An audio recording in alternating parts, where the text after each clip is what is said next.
নমস্কাৰ বন্ধুসকল, ADAR grade 3 আৰু গ্ৰেড 4ৰ কাৰণে আজি এখন নতুন নটিচ আহিছে।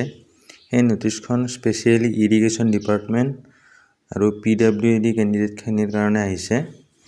তো ইয়াতে লিখা আছে যে ইৰিগেশ্যন ডিপাৰ্টমেণ্টৰ যিসকলে ভেৰিফিকেশ্যন হৈ গৈছে বা কাৰোবাৰ যদি কিবা প্ৰব্লেমো হৈছে ভেৰিফিকেশ্যনত, তথাপি তেওঁলোকক এই এপইণ্টমেণ্ট ডিষ্ট্ৰিবিউশ্যনত যাব দিছে 9 তাৰিখ গ্ৰেড 4 আৰু 10 তাৰিখ গ্ৰেড 3 আৰু 11 তাৰিখে আপোনাৰ টি ট্ৰাইবখিনিক এপইণ্টমেণ্ট দিব। তো গ্ৰেড 3 আৰু গ্ৰেড 4খিনিকতো সৰুসজাই ষ্টেডিয়ামত দিব আৰু টি ট্ৰাইবখিনিক শ্ৰীমন্ত শংকৰদেৱ কলাক্ষেত্ৰত দিব।